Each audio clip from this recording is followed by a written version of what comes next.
Apa itu investasi?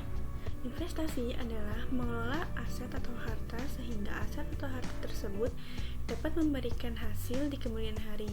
Sedangkan investasi di pasar modal adalah dengan membeli efek untuk memperoleh keuntungan berupa capital gain dan dividen. Investasi saham itu terdiri dari aset atau saham dan juga keuntungan, capital gain dan juga dividen. Capital gain itu selisih harga beli dan harga jual efek, sedangkan dividen merupakan pembagian keuntungan dari perusahaan kepada pemegang saham. Apa itu pasar modal? Pasar modal merupakan mempertemukan pihak yang membutuhkan dana jangka panjang dengan pihak yang membutuhkan sarana investasi pada proyek keuangan seperti saham, obligasi, reksadana, dan lain sebagainya. Manfaat keberadaan pasar modal diantaranya yang pertama, sumber pembiayaan sebagai salah satu sumber pembiayaan jangka panjang bagi perusahaan dalam mengembangkan usahanya. Wahana investasi sebagai tempat investasi bagi investor yang ingin berinvestasi di aset keuangan. Yang ketiga, penyebaran kepemilikan perusahaan sebagai tempat untuk penyebaran kepemilikan perusahaan kepada masyarakat. Yang keempat, keterbukaan dan profesionalisme salah satu industri yang sangat terbuka dan penunjang tinggi profesionalisme sehingga akan mendorong terciptanya iklim yang sehat. Dan yang terakhir, lapangan kerja menciptakan lapangan kerja atau profesi bagi masyarakat, baik sebagai pelaku pasar maupun investor. Adapun fungsi dari pasar modal itu sendiri sebagai sarana pendanaan bagi perusahaan dan alternatif investasi bagi investor. Adapun pelaku pasar modalnya seperti emiten, investor, dan perantara perdagangan efek atau broker. Instrumen pasar modal itu terdiri dari saham. Saham merupakan bukti kepemilikan atas suatu perusahaan. Nah, pemilik saham ini berhak atas sebagian laba perusahaan dan aset. Yang kedua, ada obligasi. Obligasi yaitu surat utang jangka panjang yang diterbitkan oleh perusahaan atau pemerintah. Dan yang terakhir ada reksadana, yaitu sebagai wadah untuk menghimpun dana dari masyarakat pemodal untuk diinvestasikan dalam portofolio efek oleh manajer investasi. Adapun mekanisme perdagangan saham yaitu yang pertama, untuk bisa berinvestasi di pasar modal dilakukan perusahaan sekuritas dengan pembukaan rekening efek. Yang kedua, proses transaksi mulai dari penempatan order, matching order, hingga settlement. Dan yang ketiga, jenis-jenis order itu terdiri dari market order, limit order, dan stop order. Adapun indeks harga saham, indeks harga saham merupakan ukuran statistik yang mencerminkan pergerakan harga saham secara keseluruhan atau kelompok tertentu. Indeks utama di Bursa Efek Indonesia itu terdiri dari indeks harga saham gabungan, LQ45 dan juga IDX 30. Analisis fundamental dan teknikal dalam saham yaitu analisis fundamental menilai kesehatan keuangan dan prospek perusahaan berdasarkan laporan keuangan, manajemen, industri, dan kondisi ekonomi makro. Sedangkan analisis teknikal yaitu dengan menganalisis pergerakan harga saham dan volume perdagangan menggunakan grafik dan indikator teknis. Manajemen risiko dan juga investasi dilakukan dengan diverifikasi penyebaran investasi untuk mengurangi risiko. Selanjutnya, menentukan jenis investasi sesuai dengan berdasarkan toleransi risiko, dan strategi investasinya yang digunakan adalah pendekatan konservatif, moderat, atau agresif. Adapun pelaku pasar modal yaitu terdiri investor. Investor merupakan individu atau institut yang melakukan investasi di pasar modal. Yang kedua, ada perusahaan sekuritas, perusahaan yang menjadi perantara perdagangan efek antara investor dan juga Bursa Efek Indonesia. Yang ketiga, ada manajer investasi, yaitu pihak yang mengelola portofolio investasi bagi investor. Dan yang keempat, ada Badan Pengawas Pasar Modal atau BAPEPM yang diintegrasikan ke dalam OJK, berfungsi sebagai pengawas dan regulator pasar modal. Cara berinvestasi di Bursa Efek Indonesia yang pertama yaitu buka rekening efek yang dilakukan di perusahaan sekuritas. Dan yang kedua, berdasarkan analisis fundamental dan teknikal, kita dapat memilih saham atau instrumen investasi lain. Dan yang terakhir, melakukan transaksi melalui aplikasi perdagangan yang disediakan oleh perusahaan sekuritas. Adapun keuntungan dan resiko investasi di pasar modal yaitu yang pertama, untuk keuntungannya terdiri dari capital gain juga dividen. Capital gain itu keuntungan dari selisih harga beli dan harga jual saham. Dan yang kedua, dividen, pembagian keuntungan perusahaan kepada pemegang saham. Sedangkan risikonya yaitu terdiri dari risiko pasar, yaitu perubahan harga yang dipengaruhi oleh kondisi pasar. Dan yang kedua ada resiko likuiditas, yaitu resiko kesulitan menjual efek dengan cepat tanpa mengurangi harga yang signifikan. Dan yang ketiga adalah resiko perusahaan, yaitu risiko yang berasal dari kinerja perusahaan itu sendiri. Indeks pasar saham yaitu ada indeks harga saham gabungan, yaitu indeks yang mencerminkan kinerja seluruh saham yang tercatat di Bursa Efek Indonesia. Yang kedua ada indeks LQ45, indeks yang terdiri dari 45 saham paling liquid dan berkapitalisasi besar di Bursa Efek Indonesia. Adapun regulasi dan etika di pasar modal yaitu yang pertama, ada Otoritas Jasa Keuangan atau OJK, yaitu lembaga yang mengawas dan mengatur pasar modal di Indonesia. Yang kedua, ada peraturan dan kebijakan, Undang-Undang Pasar Modal, Aturan Bursa Efek Indonesia, dan juga kode etik profesi di pasar modal. Dan yang ketiga, ada tindakan ilegal seperti insider trading, manipulasi pasar, dan praktik-praktik yang dilarang lainnya. Adapun prosedur IPO atau Initial Public Offering, prosedurnya yaitu tahapan yang dilalui perusahaan untuk pertama kali menjual sahamnya kepada publik. Keuntungan dan tantangan IPO ini yaitu mendapatkan dana segar dan peningkatan profil perusahaan, namun juga menghadapi regulasi ketat dan tekanan pasar.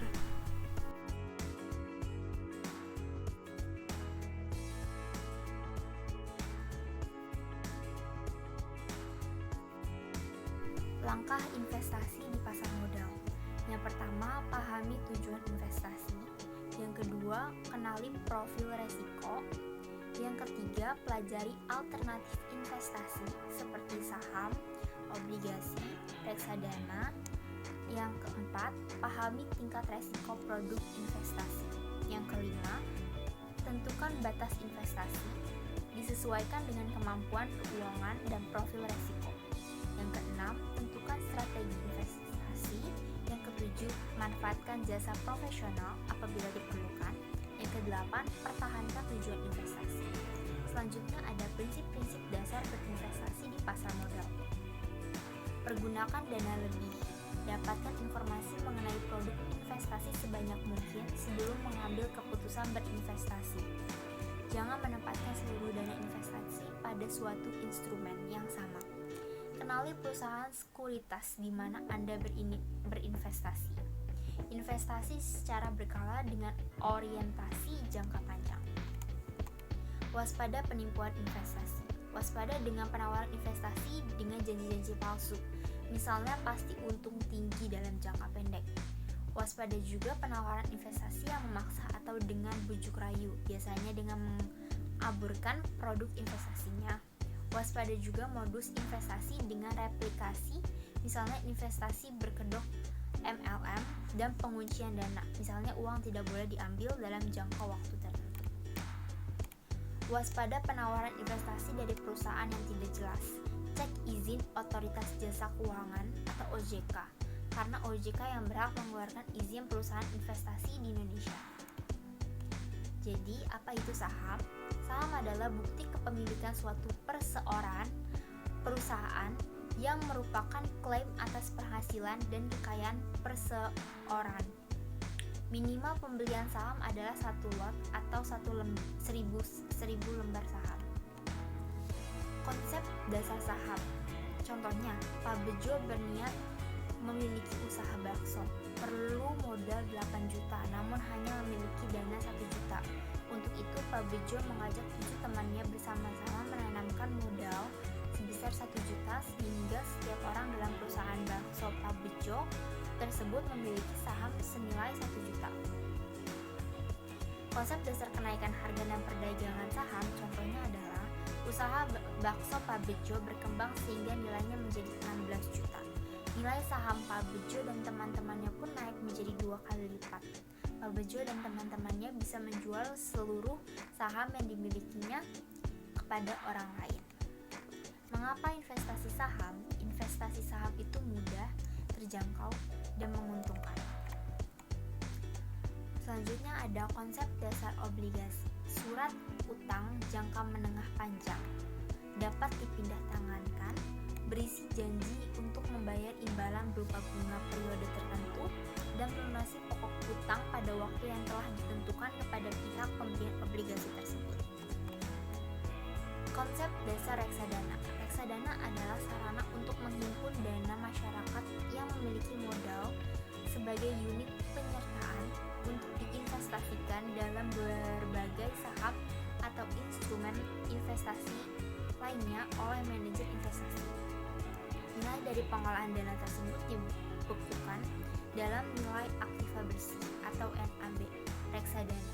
NAB inilah yang dipergunakan sebagai indikator harga suatu reksadana. Semakin meningkat NAB per unit penyertaan suatu reksadana, maka semakin tinggi pula keuntungan investor. Selanjutnya ada informasi tentang perdagangan saham BEI.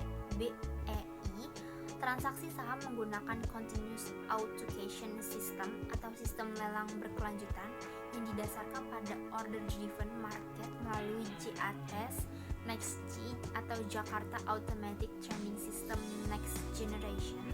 Pihak yang boleh melakukan transaksi atau memasukkan order hanya anggota bursa AB yang juga menjadi anggota clearing AB Clearing. Investor melakukan transaksi saham melalui AB yang memiliki izin sebagai perantara perdagangan efek. AB akan mengenakan biaya transaksi untuk setiap transaksi yang dilakukan oleh investor. Transaksi yang dilakukan dalam bentuk scriptless dengan settlement T3.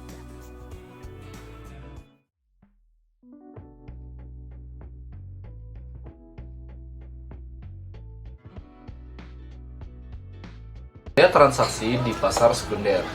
Komisi broker yang dibayarkan investor kepada AB maksimum 1% dari nilai transaksi.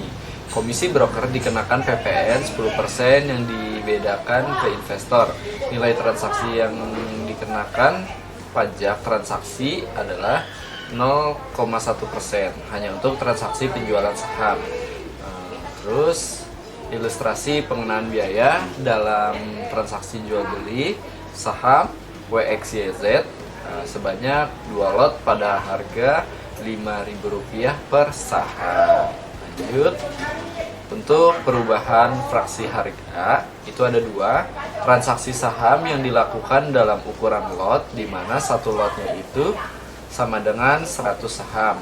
Yang kedua, setiap perubahan harga saham harus mengikuti ukuran fraksi harga yang sudah ditentukan. Lanjut, ada struktur pasar modal Indonesia. Terus yang pertama itu ada OJK, Otoritas Jasa Keuangan.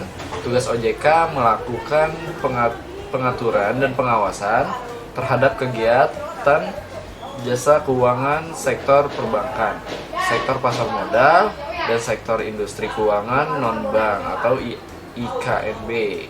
Tujuan pendirian OJK dibentuk dengan tujuan agar keseluruhan kegiatan di dalam sektor jasa keuangan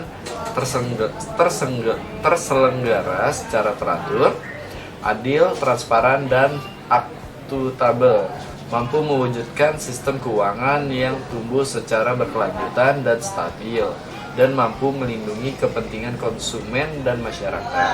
Yang kedua ada BEI, Busana Efek Indonesia. Itu tujuan pendiriannya menyelenggarakan perdagangan efek di pasar modal Indonesia yang teratur, wajar, dan efisien.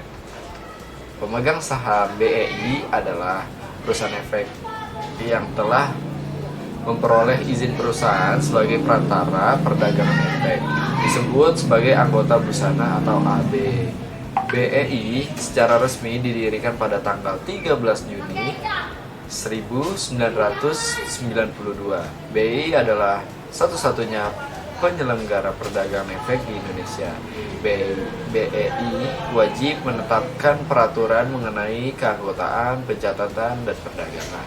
BEI wajib mempunyai satuan pemeriksaan yang bertugas menjalankan pemeriksaan berkala atau pemeriksaan sewaktu-waktu terhadap anggota serta terhadap kegiatan busana efek. BEI bekerja sama dengan DSN atau MUI dalam mengembangkan investasi syariah di pasar modal Indonesia. Terus yang ketiga ada lembaga penyimpanan dan penyelesaian atau LP. Yang ketiga ada lembaga penyimpanan dan penyelesaian atau LP. Tujuan pendiriannya menyediakan jasa kustodian sentral dan penyelesaian transaksi yang teratur dan wajar dan efisien.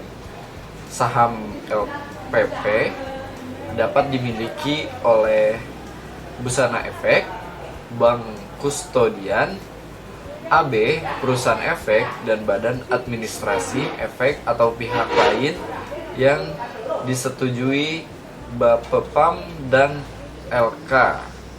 Dikelola oleh PT Kustodian Sentral Efek Indonesia atau KSEI yang didirikan pada tanggal 9 Januari 1998. Lembaga Clearing dan Penjaminan atau LKP, tujuan pendiriannya menyediakan jasa clearing dan penjaminan penyelesaian transaksi busana efek yang teratur, wajar, dan efisien. Mayoritas saham lembaga clearing dan penjaminan wajib dimiliki oleh Busana Efek. Dilakukan oleh PT Clearing Penjaminan Efek Indonesia atau KPEI yang didirikan pada tanggal 5 Agustus 1996. Selanjutnya ada 4 acuan kepemilikan sekuritas atau akses.